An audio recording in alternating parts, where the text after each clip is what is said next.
According to a recent survey done by Lifeway Research, nearly 1 in 4 pastors have struggled with mental health issues, and thousands of pastors are leaving the ministry. Your pastor is just as likely to experience mental and emotional health issues like any other person due to walking with people during their darkest seasons and counseling demands of their local communities. Here to speak more about those issues is Dr. R. Timothy Jones. Doctor, thank you for being here today. Thank you for having me. Talk to me about the burnout that pastors feel on a daily basis. The ministry is rough. It's a thankless profession or occupation. Nobody ever knows when we start. Nobody ever knows when we're going to finish. And when a pastor has a shepherd's heart, what hurts his or her people hurts him or her as well. And can you just imagine a profession where every other telephone call is bad news? Every other email is bad news. Every other text message is bad news. And for the pastors who really love their people, it's hurting because we carry the weight of hundreds of families, in some cases thousands of families, and over time that wears us down, and it depletes us, and often we don't have much time for ourselves, and it's draining. I can't even imagine, because as you're even saying these things, we all know that we go to a lot of the pastors with heavy things that we're going through in our seasons, or our dark hours, or funerals, and things like that. So I can't imagine. Why has the suicide rate increased over the last decade? You talked to me about that behind the scenes. That's increasing at an alarming rate. Tell me more. I think because many pastors suffer in silence. Henry Nouwen called pastors wounded healers. We internalize a lot of pain, a lot of anguish, a lot of hurt, a lot of disappointment. We try to live up to unrealistic expectations, and there's just so much trauma that we see and we deal with on a daily basis. Typically a member of a church will go to funerals of people that they know. Pastors have to go to all of the funerals, and sometimes that's 2 or 3 times a week. Even people connected to people that we love and people who are members of our church. Pastors don't have enough outlets. Many times our self-esteem is tied to what we do rather than who we are. And ministry, when it's all you know and when it's what you love most, it doesn't take very long for that to become what you really love can begin to kill you, actually, if you don't seek some outlets and do some things differently. And you were also saying that coupled with unhealthy work hours, because you guys can work up to 60, 70, 80 hours a week, which obviously cannot be healthy. Well, think about this.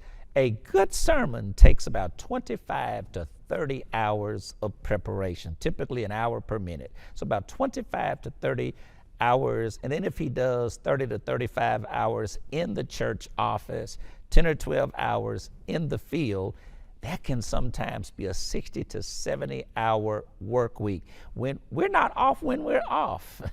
And even when we think we're off, the message for Sunday is consuming us, and we may have to get up and type and get into the message, and that can be hours.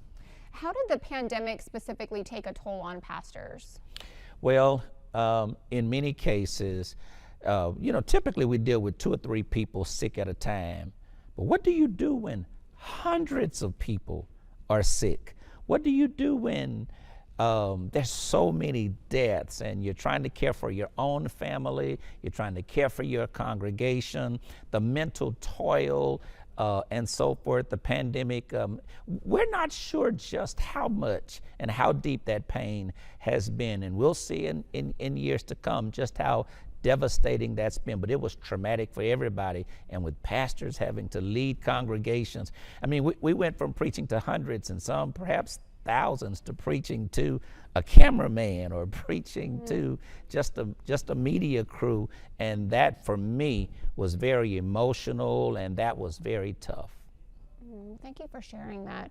How can we take care of our pastors as well? Or what can other pastors do that are watching this to help protect their mental health, as this is going to be an ongoing struggle as you stay in this profession? Right. Well, pastors, let me say, take the cape off. Set some limits. Learn how to say no. Set some boundaries. Take care of your serenity and your family at all costs. Take a vacation. In fact, church leaders, if you hear me, make it mandatory for your pastors to take vacations. Protect your personal Sabbath. And here's what I always say. Be faithful to your day off. If a day off does not replenish you, you need a vacation. If a vacation does not replenish you, then you need a sabbatical. If a sabbatical does not replenish you, you may need to start thinking about a different way of life. Wow. Wow, that's great advice for all of our pastors who are listening to this. And real quick, you were also saying that you're seeing burnout in the younger pastors at an alarming rate too. So Yes. If those younger pastors are able to take some of these things into consideration, do you think, real quick, that they would last longer? Yes, my young brothers, my young sisters, slow down. I've been a young pastor. I've been a pastor since I was 19.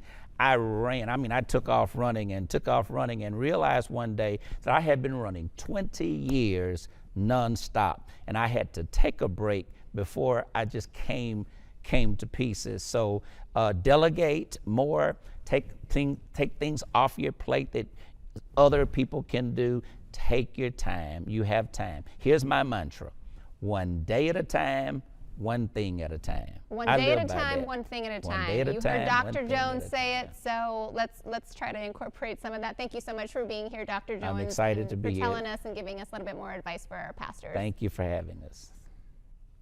We'll take out your phone and scan that QR code. It will take you straight to our KSLA mental health page, where you can find links to mental health resources, tips, these interviews, and more that you can use to improve your mental health, because your mind matters.